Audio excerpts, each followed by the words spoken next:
Tous, pour ceux qui se joignent présentement peut-être à nous en ligne, bienvenue à ce culte de l'Église Centre-Vie Abondante du 26 juin 2022. Est-ce qu'on est en ligne? Oui. Est-ce que c'est enregistré? Oui. OK, j'avais oublié d'attendre le signal peut-être. Alors ce matin, pour la parole de Dieu, je vais vous inviter à tourner avec moi dans Apocalypse au chapitre 2. Nous allons lire ensemble les versets 18 à 19. 18 à 29, pardon. Apocalypse. Chapitre 2, qui concerne l'Église, la lettre de l'Église à Thyatire. La lettre à l'Église de Thyatire. Apocalypse chapitre 2, à partir du verset 18. Nous lisons ici, « Écrit à l'ange de l'Église de Thyatire, voici ce que dit le Fils de Dieu, celui qui a les yeux comme une flamme de feu et dont les pieds sont semblables à du bronze ardent. Je connais tes œuvres, ton amour, ta foi, ton service et ta persévérance. Je sais que tes dernières œuvres sont plus nombreuses que les premières. Mais ce que j'ai contre toi, c'est que tu laisses faire Jézabel, cette femme qui se prétend prophétesse. Elle enseigne et égare mes serviteurs pour qu'ils se livrent à l'immoralité sexuelle et mangent des viandes sacrifiées aux idoles. Je lui ai donné du temps pour changer d'attitude, mais elle ne veut pas se détourner de son immoralité. Voici, je vais la jeter sur un lit et envoyer un grand tourment à ceux qui commettent adultère avec elle, s'ils ne se repentent pas de leurs œuvres. Je frapperai de mort ses enfants, et toutes les églises reconnaîtront que je suis celui qui examine les reins et les cœurs, et je traiterai chacun de vous conformément à ses œuvres. Quant à vous, les autres croyants de Thyatire, qui n'acceptaient pas cet enseignement et qui n'avaient pas connu les profondeurs de Satan, comme il les appelle, je vous dis, je ne mettrai pas sur vous d'autres fardeaux. Seulement, ce que vous avez, tenez-le fermement jusqu'à ce que je vienne. Au vainqueur, à celui qui accomplit mes œuvres jusqu'à la fin, je donnerai autorité sur les nations. Il les dirigera avec un sceptre de fer, comme on brise les vases d'argile, ainsi que moi-même j'en ai reçu le pouvoir de mon Père, et je lui donnerai l'étoile du matin. Que celui qui a des oreilles écoute ce que l'Esprit dit à l'Église, aux Églises, pardon. Prions ensemble. Seigneur notre Dieu, merci pour ta parole ce matin. Seigneur Dieu, autant nous venons de chanter combien ton amour est grand, combien ton amour est incomparable. Nous avons aussi chanté combien tu es un Dieu qui est majestueux, un Dieu qui est saint, un Dieu qui est pur, un Dieu qui est le Dieu de vérité et qui veut sauver toute personne qui ont soif de toi, qui ont soif de vérité, qui ont soif de justice, qui ont soif de pureté pour ce monde et pour leur vie dans ce monde, Seigneur. Seigneur, je te prie, en ce qui concerne ce message ce matin, je te prie, Seigneur Dieu, que ton Saint-Esprit que tu nous as donné pour qu'il éclaire nos cœurs, pour qu'il ouvre notre intelligence, que ton Saint-Esprit puisse nous donner, Seigneur Dieu, de recevoir pleinement ce message que tu as pour chacun de tes enfants ce matin. Ce message que tu as pour nous, que tu as donné à travers cette lettre à l'Église de Thyatire au temps de l'apôtre Jean, Seigneur. Que ton Saint-Esprit nous conduise dans toute ta vérité, Seigneur. Que ton Saint-Esprit puisse éclairer nos cœurs, Seigneur Dieu, afin que tous ceux qui auront à se repentir, Seigneur Dieu, tel que tu nous le demandes dans cette lettre à l'Église de Thyatire, Seigneur, puissent reconnaître leur besoin de revenir à toi, leur besoin de marcher avec toi, leur besoin, Seigneur Dieu, d'accepter et de demeurer dans ta vérité, dans la vérité de ta parole pour leur vie, Seigneur. Je te le demande, Père, dans le nom puissant de Jésus. Et je te prie, Père, que l'onction de ton esprit soit sur moi, particulièrement ce matin, comme sur chacun de tes enfants, Seigneur Dieu, afin que ce message, Seigneur Dieu, soit apporté et qu'il soit reçu tel que tu me l'as donné dans mon cœur pour ton Église ce matin, Seigneur. Dans le nom précieux de Jésus, Père, je t'ai prié. Amen. Amen. J'ai intitulé j'ai donné comme message, comme titre à mon message ce matin, le titre de « Une Église pure et sans tache ». Vous savez, dans Éphésiens au chapitre 5, on lit au verset 26 et 27, nous lisons que Jésus s'est donné lui-même pour l'Église, afin de la conduire à la sainteté après l'avoir purifiée et lavée par l'eau de la parole, pour faire paraître devant lui cette Église glorieuse, sans tache, ni ride, ni rien de semblable, mais sainte et irréprochable. À l'enlèvement de l'Église, vous savez que ce ne seront pas tous ceux qui participent à l'Église qui seront enlevés à la rencontre du Seigneur dans le ciel, mais seulement ceux qui lui auront été fidèles jusqu'à la fin. Le Seigneur Jésus, vous savez, viendra du ciel pour enlever une Église qui va être une Église glorieuse, sans tache, ni ride, ni rien de semblable, mais une Église qui va être sainte et irréprochable, comme on vient de le lire même dans le verset 27 d'Éphésiens 5. Dans l'Apocalypse, la lettre adressée à l'Église de Thyatire est la lettre la plus longue des 7 lettres qui sont adressées aux 7 églises d'Asie. À l'époque de l'apôtre Jean, il y avait déjà des traits de vieillissement, des signes d'apostasie qui apparaissaient déjà dans l'Église d'Éphèse, dans l'Église de Sardes et à Laodicée, dans les autres lettres qui sont dans les lettres adressées aux églises de l'Apocalypse. Alors qu'à Thyatire, il n'y avait encore ni sommeil, ni tiédeur, ni abandon même du premier amour. L'église de Thyatire était demeurée encore une église qui était une église bien active, et même qu'elle était encore plus active qu'à ses tout premiers débuts.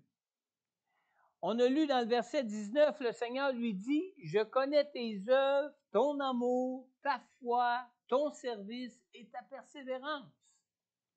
Je sais que tes dernières œuvres sont plus nombreuses que les premières. » Alors, dans leur fidélité au Seigneur Jésus, les chrétiens de l'Église de Thyatire s'épanouissaient dans l'accomplissement de toutes sortes d'œuvres envers les gens de leur milieu de vie. Toutes sortes d'œuvres étaient accomplies envers les gens de leur milieu de vie, comme le Seigneur nous appelle à le faire en tant qu'Église. Et le zèle et la ferveur des chrétiens de l'Église de Thyatire démontraient leur consécration à œuvrer pour servir. Et le Seigneur appréciait ce zèle et cette ferveur qu'avait l'Église de Thyatire. Mais, il y a un mais là, dans tout ça, dans cette lettre à l'Église de Thyatire. Mais, malgré cet enthousiasme dans le service, l'Église de Thyatire était répréhensible d'un grave problème en ce qui concernait sa vie spirituelle. Au verset 18, on a lu « Écrit à l'ange de l'Église de Thyatire, voici ce que dit le Fils de Dieu, celui qui a les yeux comme une flamme de feu et dont les pieds sont semblables à du bronze ardent. » Alors, le Seigneur, vous savez, le Seigneur voit tout. Il a les yeux comme une flamme de feu. Par le Saint-Esprit de Dieu, le Seigneur marche au milieu de son Église afin de nous purifier et de nous rendre saints comme il est lui-même un Dieu saint. Amen. Alors, vous savez, notre amour pour Dieu, notre consécration, notre zèle pour servir ne peuvent jamais compenser notre besoin de progresser dans la pureté, de progresser dans notre sanctification en tant qu'enfant de Dieu. Dans Apocalypse 2:20, on a lu « Mais ce que j'ai contre toi, c'est que tu laisses faire Jézabel, cette femme qui se prétend prophétesse. Elle enseigne et égare mes serviteurs pour qu'ils se livrent à l'immoralité sexuelle et mangent des viandes sacrifiées aux idoles. »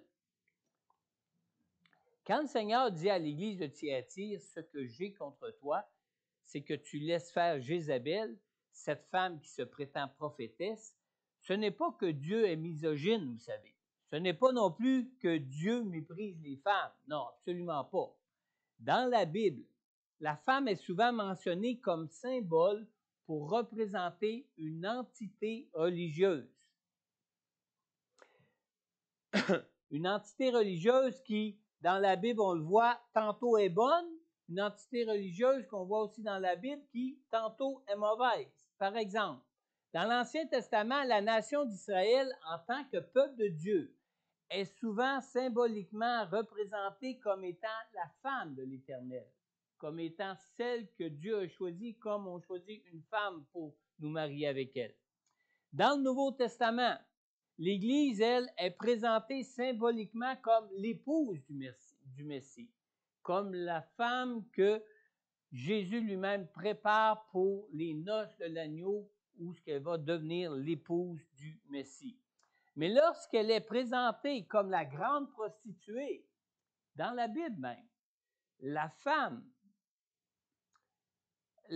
est alors un symbole négatif d'une entité religieuse. De quelle entité religieuse? De la religion de l'Antéchrist. Et ça, il faut bien retenir cette chose-là. Vous pourrez lire cette histoire-là dans Apocalypse au chapitre 17, dans les versets 1 à 7. On ne s'arrêtera pas à ces versets-là ce matin, mais je vous invite à les lire plus tard chez vous à la maison. Alors, la femme est donc mentionnée comme un symbole, tout comme le faux prophète Balaam qu'on a vu dans les dernières semaines était une représentation symbolique pour décrire le genre de corruption qui avait pris place dans l'Église à Pergame.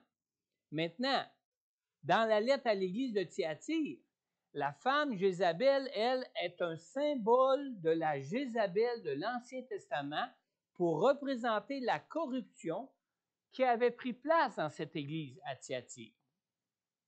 D'après l'interprétation historique, Jézabel est un symbole pour les églises comme celle de Thyatire qui, avec le temps, se sont attachées à des pratiques de foi qui sont des pratiques de foi idolâtres et non plus des pratiques de foi de pureté selon la parole de Dieu que nous avons dans la Bible. John Alexander, dans son commentaire qui s'intitule l'Apocalypse, John Alexander a donné à la lettre adressée à l'Église de Thyatire, dans son commentaire, le titre de « l'Église de la tradition ». Alors, les commentateurs prétendent qu'à l'époque de l'Église de Thyatire, qu'il y avait des participants qui avaient une apparence spirituelle toute pieuse, mais que ces participants qui avaient l'air tout à fait pieux et spirituels auraient entraîné d'autres croyants dans des pratiques de foi qui étaient contraires à la vérité de la parole de Dieu. On lit dans 1 Timothée au chapitre 3, dans le verset 14 et 15. Dans ces versets-là, ici, dans le contexte, là, l'apôtre Paul vient de donner des recommandations à Timothée. Timothée qui est encore qu'un tout jeune pasteur dans l'Église. Alors, il dit à Timothée, « Je t'écris cela avec l'espoir de te rejoindre bientôt. Cependant, si j'ai du retard, tu sauras ainsi comment il faut se conduire dans la maison de Dieu qui est l'Église du Dieu vivant, pilier et soutien de la vérité. » À notre époque, vous savez, il existe plusieurs églises soi-disant chrétiennes. Suivez-moi bien, là. Des églises soi-disant chrétiennes qui ont, par tradition, adopté des pratiques de foi qui sont contraires aux vérités de la parole de Dieu. À ce sujet-là, la parole de Dieu nous dit dans Apocalypse au chapitre 22 et au verset 18 et 20, ça nous dit ici, je le déclare à toute personne qui écoute les paroles de prophétie de ce livre, en parlant de la Bible, si quelqu'un y ajoute quelque chose, qu'est-ce qui va arriver? Dieu lui ajoutera les fléaux écrits dans ce livre. Et si quelqu'un enlève quelque chose aux paroles du livre de cette prophétie, Dieu enlèvera sa part de l'arbre de vie et de la ville sainte décrite dans ce livre. Celui qui atteste ces choses dit, oui, je viens bientôt. Amen. Viens, Seigneur Jésus. Alors, quand on lit ça, vous savez, au Québec, nous connaissons bien l'Église catholique romaine comme une Église avec des pratiques de foi traditionnelles qui contredisent des vérités de la parole de Dieu. Mais, savez-vous qu'elle n'est pas la seule Église de foi traditionnelle ou qui ont des pratiques de foi qui viennent de leur tradition? Nous comptons aussi des églises de foi protestantes qui ont, même si c'est assez récent pour certaines, qui ont des pratiques de foi contraires à la vérité révélée dans la parole de Dieu. Ce qui est le plus surprenant, c'est que les églises évangéliques d'aujourd'hui viennent de ces églises-là. Nous comptons aussi, même dans le milieu des églises évangéliques, certaines églises ou certains milieux religieux, qu'on appelle peut-être même plus des églises aujourd'hui, soi-disant bibliques, qui tordent le sens des Écritures ou qui ont ajouté à la parole de Dieu des écrits qui viennent de soi-disant prophètes de leur milieu d'église. Malheureusement, il y en a.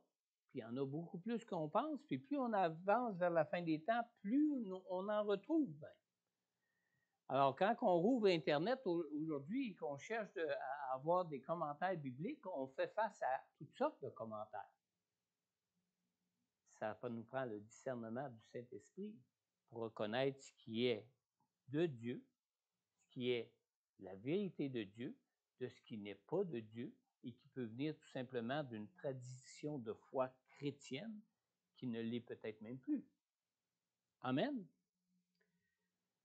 Alors, en se rendant coupable de corrompre la vérité de la parole de Dieu, une Église peut entraîner le jugement de Dieu sur elle, et non seulement sur elle, mais aussi sur les croyants qui y participent.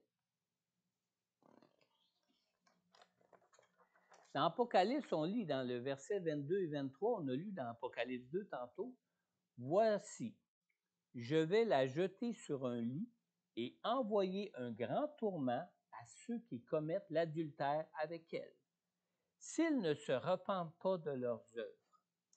Je frapperai de mort ses enfants, et toutes les églises reconnaîtront que je suis celui qui examine les reins et les cœurs, et je traiterai chacun de vous conformément à ses œuvres. » C'est la parole de Dieu qui parle ici. Amen. En tant que pilier, en tant que soutien de la vérité, l'Église du Seigneur ne peut tolérer des enseignements et des pratiques de foi qui soient contraires à la vérité.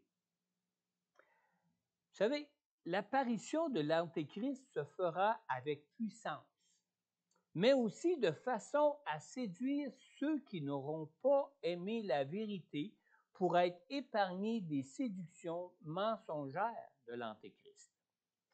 On lit dans 2 Thessaloniciens au chapitre 2, dans les versets 9 et 2, on lit ici, « La venue de cet impie se fera par la puissance de Satan, avec toutes sortes de miracles, de signes et de prodiges mensongers, et avec toutes les séductions de l'injustice pour ceux qui périssent parce qu'ils n'ont pas accueilli l'amour de la vérité pour être sauvés. » Alors, vous savez que depuis le jour que Jésus est retourné au ciel auprès du Père, et jusqu'au jour où l'Église sera enlevée à la rencontre de Jésus dans le ciel, vous savez que c'est à l'Église que le Saint-Esprit a été donné pour être le pilier et le soutien de la vérité de Dieu dans ce monde. Amen. D'ailleurs, ce n'est seulement que lorsque l'Église, la véritable Église du Seigneur Jésus-Christ, qui a le Saint-Esprit de Dieu, sera enlevée au ciel et que le Saint-Esprit sera enlevé avec elle, que l'Antéchrist pourra finalement paraître en se faisant faussement passer pour le Messie. C'est ce que la parole de Dieu nous enseigne dans le plan de Dieu pour la fin du monde qui approche bientôt. Alors, en tant qu'enfant de Dieu, le Saint-Esprit, qui est l'Esprit de vérité, nous a été donné afin que nous soyons conduits dans toute la vérité de Dieu. Dans Jean 16, dans le verset 13 et 14, Jésus nous dit, « Quand le défenseur sera venu, l'Esprit de la vérité, il vous conduira dans toute la vérité, car il ne parlera pas de lui-même, mais il dira tout ce qu'il aura entendu et vous annoncera les choses à venir. Il révélera ma gloire parce qu'il prendra de ce qui est à moi et vous l'annoncera. » Alors, vous savez, dans l'Ancien Testament, dans l'histoire plutôt de l'Ancien Testament, Jézabel était une princesse d'une nation païenne. Une princesse que le roi Akab, le roi d'Israël, avait pris pour épouse. Si vous voulez lire des références à ce sujet-là, vous pourrez voir dans 1 Roi au chapitre 16, des versets 29 à 33, même un petit peu plus autour, vous allez trouver tout ce qui concerne l'histoire de Jézabel et du roi Akab. Maintenant, Jézabel avait introduit dans le royaume de Dieu, le royaume des 10 tribus du Nord, sous lequel Akab était roi, Jézabel avait introduit une religion païenne qui a dépassé tous les péchés d'idolâtrie par lesquels en Israël le peuple de Dieu s'était rendu coupable jusque-là, particulièrement le peuple du royaume du Nord dont Akab était le roi. En Israël, dans le royaume des 10 tribus du Nord où Akab était roi, la corruption avait d'abord été introduite par le roi Jéroboam. Suivez-moi bien là-dessus. Jéroboam, qui avait été le premier roi des 10 tribus du Nord, avait fabriqué des veaux d'or pour les autels de sacrifice qu'il avait lui-même fait dresser dans le territoire de Dan et le territoire et à Béthel particulièrement.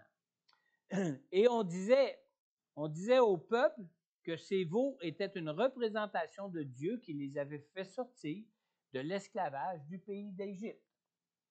C'était une profanation de Dieu, une profanation de l'image de Dieu, une forme de corruption du vrai culte qui devait être alors rendu au vrai Dieu. Dans le cas de Jézabel, il n'était plus seulement question d'une corruption du vrai culte. L'épouse du roi Akab, la princesse païenne Jézabel, a introduit en Israël un système de culte qui était complètement différent du vrai culte. Elle avait introduit le culte du dieu Baal, qui n'était plus du tout d'aucune ressemblance même avec le vrai Dieu de la Bible. Alors, dans le culte rendu à Baal, on retrouvait l'immoralité sexuelle, ce qui n'était pas le cas avec les veaux d'or. Avec les veaux d'or, les mêmes valeurs morales étaient encore présentes, tandis qu'avec le culte de Baal, non seulement l'image de Dieu était changée, mais même les pratiques de vie étaient aussi changées. Jézabel, vous savez, c'est le type de croyant qui a le pouvoir de séduire, qui a le pouvoir d'entraîner à sa suite même les croyants les plus attachés à Dieu, même les croyants les plus consacrés au vrai Dieu qui nous est révélé dans la parole. Au verset 20 et 21, nous avons lu « Cette femme qui se prétend prophétesse, elle enseigne et égare mes serviteurs pour qu'ils se livrent à l'immoralité sexuelle et mangent des viandes sacrifiées aux idoles. Je lui ai donné du temps pour changer d'attitude. » Dans d'autres traductions, on lit pour se repentir. Mais elle ne veut pas se détourner de son immoralité. Alors, Jézabel est aussi le symbole de ceux qui s'imposent sur les faiblesses de caractère de ceux que Dieu a placés comme responsables même sur son peuple. Au temps d'Israël, Akab, qui pourtant avait été établi roi par Dieu sur les 10 tribus du royaume du nord d'Israël, le roi Akab était d'un caractère mou, d'un caractère influençable, alors que Jézabel, elle, était plutôt de nature autoritaire.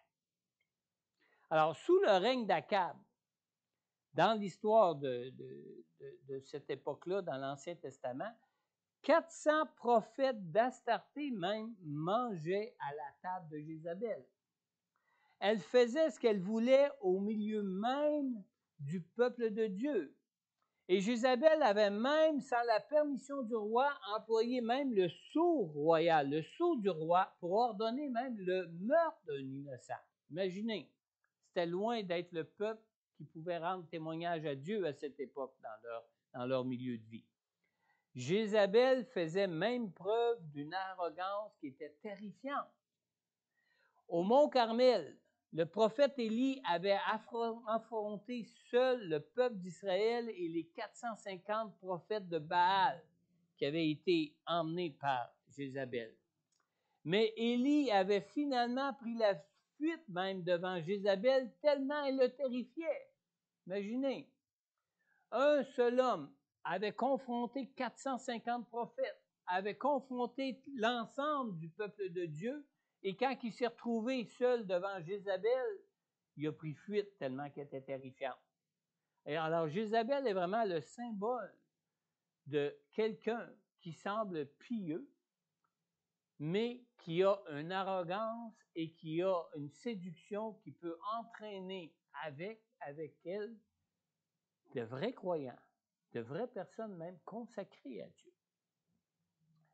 Depuis l'époque de l'apôtre Jean jusqu'à nos jours, nous pouvons identifier plusieurs églises qui ont suivi de soi-disant prophètes du type de Jézabel.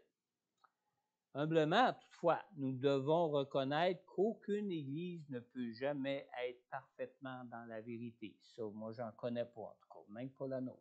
Par contre, ce que le Seigneur s'attend d'une église de Dieu, c'est qu'elle garde la vérité révélée que Dieu nous révèle dans sa parole. La seule façon de demeurer dans la parole de Dieu, c'est d'avoir l'amour de la vérité. On lit dans 2 Thessaloniciens au chapitre 2, dans les versets 10 et 11, ce passage nous dit que ceux qui n'ont pas accueilli l'amour de la vérité pour être sauvés, on lit que Dieu leur envoie une puissance d'égarement pour qu'ils croient au mensonge. Alors, il y a une grande différence, vous savez, entre aimer les enseignements et les pratiques de foi d'une Église avec le fait d'aimer les vérités de la parole de Dieu. Dans la Bible Esprit et Vie, dans sa note sur Apocalypse 2:20, le commentaire dit ceci.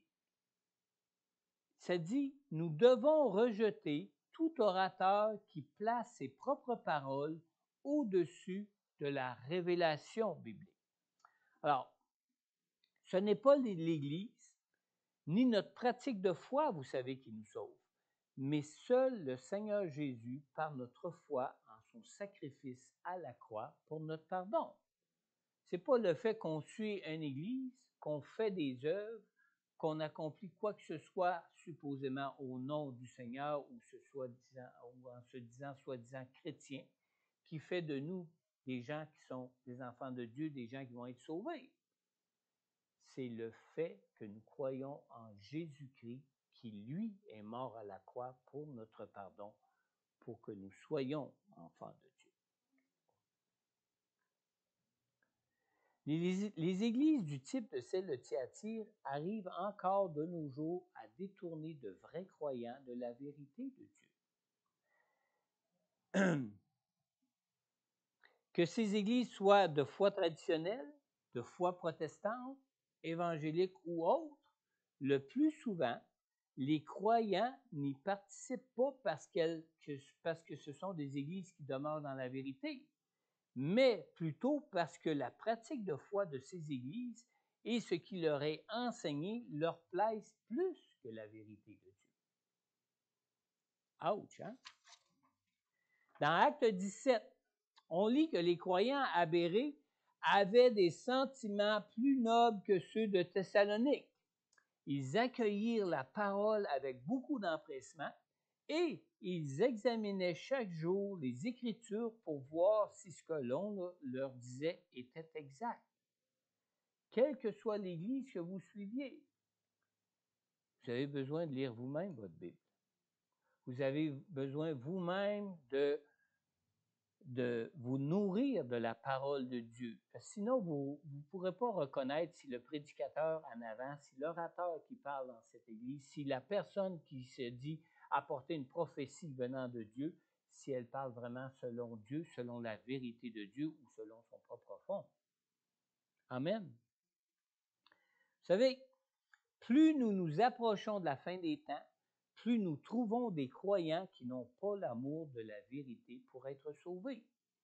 Moins nous trouvons de croyants avec l'amour de la vérité, moins nous trouvons d'églises qui vont demeurer dans la vérité. On lit dans 2 Timothée au chapitre 4 et au verset 3. En effet, un temps viendra où les hommes ne supporteront pas la sainte doctrine. Ce n'est pas votre pasteur qui le dit, là. C'est la parole de Dieu. Au contraire, ayant la démangeaison d'entendre des choses agréables, ils se donneront une foule d'enseignants conformes à leur propre désir. On ne parle pas de la volonté de Dieu ou du désir de Dieu de nous sanctifier, là, de leur propre désir à eux. Et vous savez tous que nous sommes tous des pécheurs. Nos désirs ne sont pas tous purs. Alors, tout comme les gens du monde, beaucoup d'églises soi-disant chrétiennes manqueront l'enlèvement et devront traverser les grandes tribulations qui sont à venir. On a lu dans le verset 22 et 23, écoutez bien, c'est ce qu'on a lu dans notre texte de la lettre à l'église de Thyatire. Voici, je vais la jeter sur un lit et envoyer un grand tourment à ceux qui commettent l'adultère avec elle. S'ils ne se repentent pas de leurs œuvres, je les frapperai de mort, je frapperai de mort ces enfants, et toutes les églises reconnaîtront que je suis celui qui examine les reins et les cœurs, et je traiterai chacun de vous conformément à ses œuvres.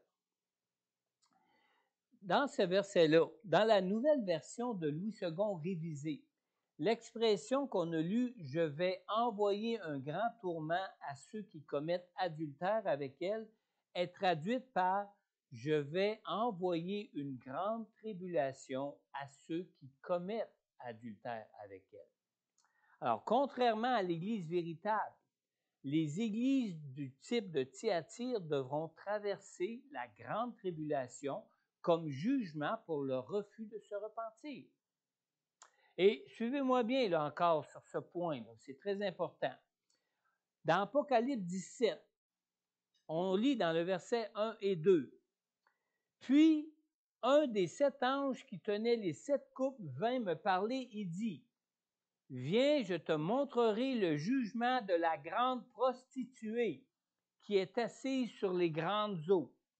C'est avec elle que les rois de la terre se sont livrés à l'immoralité, et c'est du vin de sa prostitution que les habitants de la terre se sont enivrés. » Selon le docteur Arnold Frudenberg, dans son commentaire qui s'intitule « Sur les traces du Messie », selon lui, quand nous lisons ici, c'est avec elle que les rois de la terre se sont livrés à l'immoralité.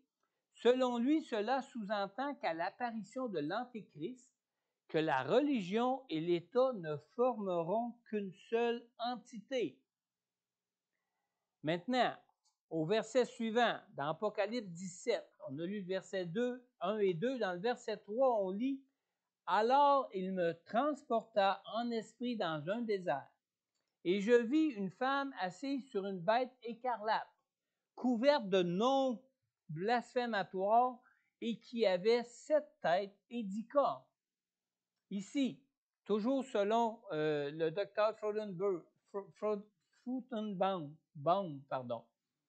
quand on lit une femme assise sur une bête qui avait 7 têtes et 10 cornes, selon lui, Cela signifie que pendant la première moitié de la tribulation, ce faux système religieux aura l'appui des gouvernements civils qui lui permettront de régner. Alors, imaginez, là, on va se retrouver au moment de la tribulation, on va se retrouver avec des églises qui se disent chrétiennes, qui vont régner avec le gouvernement et qui vont permettre de mettre en place l'Antéchrist. Et on sait dans le livre de la Bible que l'Antéchrist lui-même s'assiera sur le trône qui est réservé à Dieu dans le temple de Dieu, se faisant lui-même passer pour le Messie. Alors, ça va loin, là, quand on dit qu'on est chrétien et qu'on suit une église. Quel type d'église suivons-nous?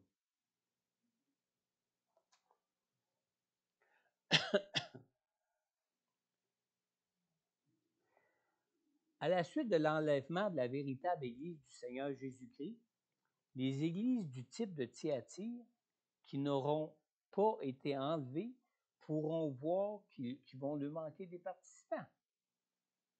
Écoutez bien ceci. On a lu au verset 24 et 25, toujours dans la lettre qui est adressée à l'Église de Thyatire.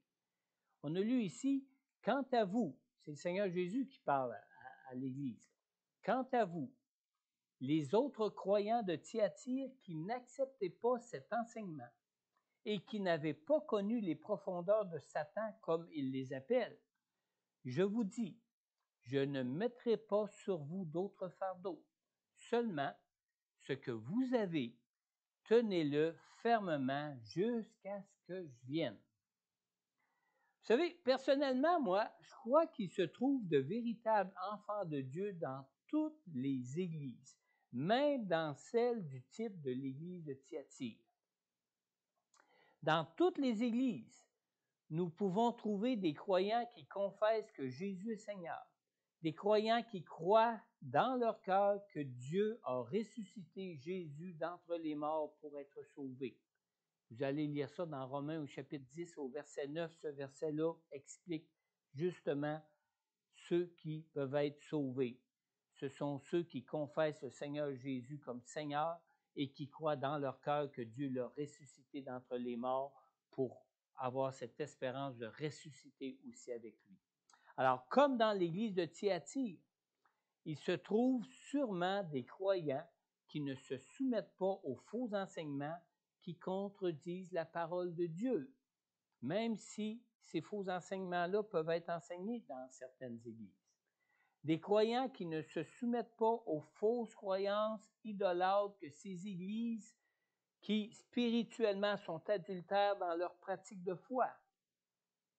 On lit dans Jean chapitre 8, dans le verset 31 et 22. Jean 8, 31 et 32. Jésus nous dit, comme il a dit aux Juifs qui avaient cru en lui, Jésus leur a dit, « Si vous demeurez dans ma parole, vous êtes vraiment mes disciples. Vous connaîtrez la vérité et la vérité vous rendra libre. » Maintenant, ce matin, alors que nous disons que nous avons tous besoin de demeurer dans la vérité de Dieu qui peut nous rendre libres, ce matin, j'aimerais te demander, as-tu déjà invité Jésus à être le Sauveur et le Seigneur de ta vie? Nous avons tous besoin de Jésus. Nous avons tous besoin de Jésus, le Fils unique de Dieu, pour être sauvés. On lit dans 1 Timothée 2,5. En effet, il y a un seul Dieu, et il y a aussi un seul médiateur entre Dieu et les hommes, un homme, Jésus-Christ. Il n'y a pas d'autre médiateur que lui. Alors, sans Jésus, le Messie, sans Jésus qui a été envoyé pour payer le prix de notre pardon à la croix, personne ne peut être sauvé. On lit aussi dans Romains au chapitre 6 au verset 23. En effet, le salaire du péché, c'est la mort, mais le don gratuit de Dieu, c'est la vie éternelle en Jésus-Christ notre Seigneur. Pas en n'importe qui, en Jésus-Christ notre Seigneur. Alors tu sais, ce matin, Jésus t'aime Et Jésus, dans son amour pour toi, Jésus est venu mourir à la croix à ta place pour le prix de tes péchés. Alors ce matin, je veux t'inviter à recevoir le salut que Dieu t'offre en Jésus pour toi, pour ta vie maintenant et pour ta vie éternelle à venir. Dieu t'offre en Jésus non seulement le pardon gratuit pour tes péchés, mais il t'offre aussi de devenir un enfant de Dieu. On lit dans Jean au chapitre 1 au verset 12, « Mais à tous ceux qui l'ont accepté, à ceux qui croient en son nom, en parlant de la parole de Dieu, en parlant de Jésus qui est la parole qui a été faite chair, elle a donné le droit de devenir enfant de Dieu. » Amen.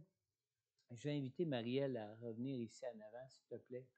Alors ce matin, alors que nous nous tenons présentement dans la présence même de Dieu, si tu veux recevoir Jésus comme Sauveur et comme Seigneur de ta vie, je t'invite à simplement adresser cette prière au Seigneur avec moi. Simplement répéter dans ton cœur, d'une façon sincère à Dieu cette prière, et Dieu qui sonde tous les cœurs, Dieu qui voit tous les cœurs, Dieu entend ta prière et Dieu peut répondre à cette prière.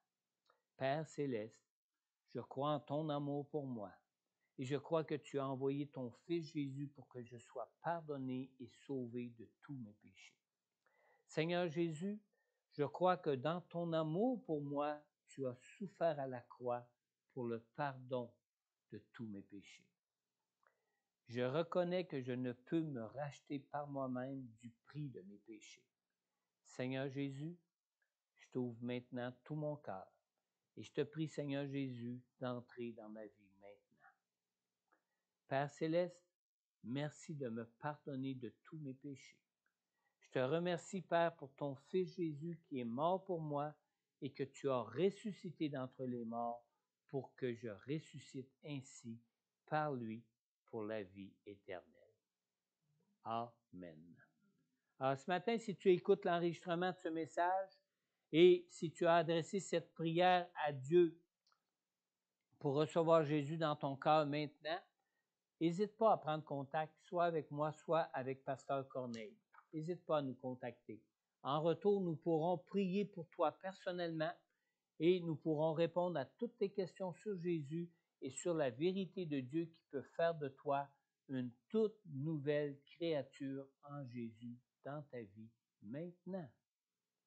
Aussi, si tu es de ceux ou de celles qui avaient déjà fait auparavant cette prière dans ta vie pour recevoir Jésus, mais que peut-être ce matin tu ressens le besoin de revenir à la vérité de Dieu, le besoin de revenir à Dieu pour marcher dans la purification de Dieu pour ta vie maintenant.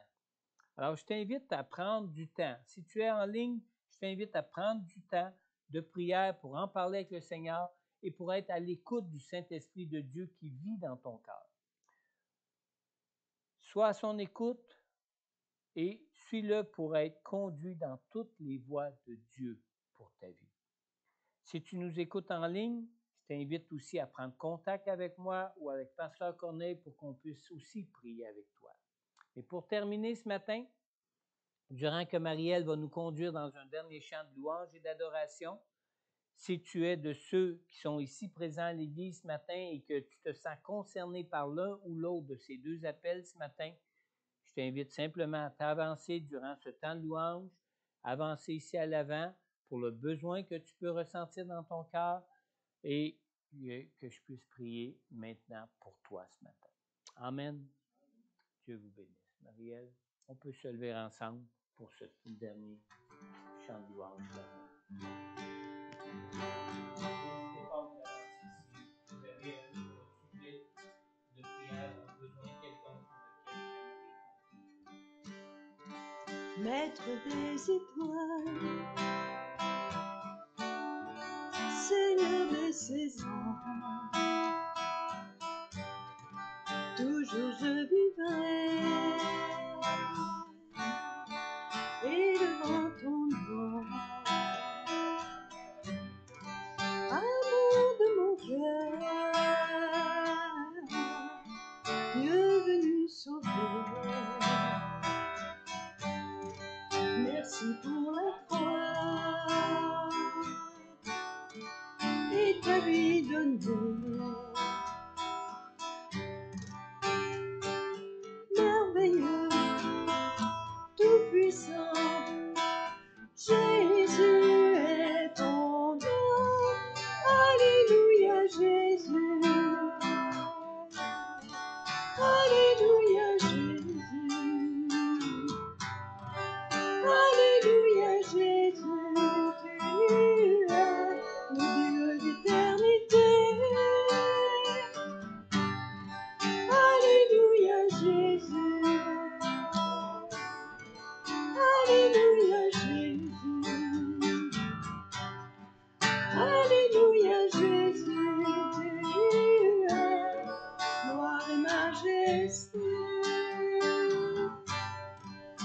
cœur de Mathieu,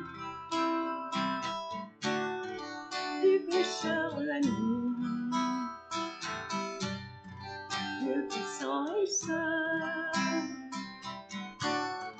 grand à l'infini, amour de mon cœur, Dieu venu sauver. Merci pour la croix et ta vie donnée. Merveilleux, tout-puissant, bienveillant, tu es le plus grand. Merveilleux, tout-puissant, Jésus est ton nom. Alléluia, Jésus. Alléluia, Jésus. Alléluia, Jésus. Tu es le Dieu d'éternité. Alléluia, Jésus. Alléluia, Jésus. Alléluia, Jésus. Tu es gloire et majesté.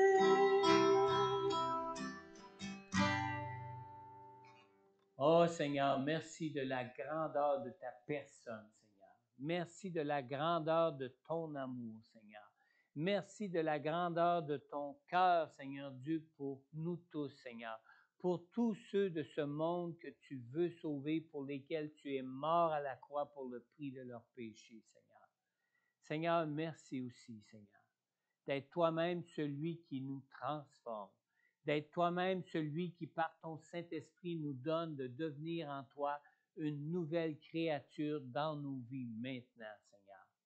Merci, Seigneur Dieu Tout-Puissant, de ton Saint-Esprit que tu nous as donné, Seigneur Dieu, afin de nous conduire dans toutes tes voies, afin de nous conduire dans toute ta vérité, Seigneur Dieu, afin de nous conduire et de marcher avec nous dans nos vies, pour que nous puissions être et demeurer avec toi éternellement jusqu'au jour de notre enlèvement ou jusqu'au jour où nous vivrons au ciel avec toi, Seigneur. Merci du Dieu de grâce que tu es, du Dieu d'amour et merveilleux que tu es, du plan de salut parfait que tu as pour ce monde qui périt, Seigneur. Seigneur Dieu, que ton Saint-Esprit que tu as donné pour convaincre de péché, de justice, de jugement tous les hommes de ce monde, Seigneur Dieu. Que ton Saint-Esprit puisse convaincre tous ceux qui ne marchent pas dans la vérité de Dieu, Seigneur Dieu, puissent être convaincus de péché, de leur besoin d'être sauvés par toi, Seigneur. Dans le nom puissant de Jésus, Père, nous t'avons prié. Amen. Amen. Bon dimanche. Soyez sages et brillez de la vérité de Dieu. Amen.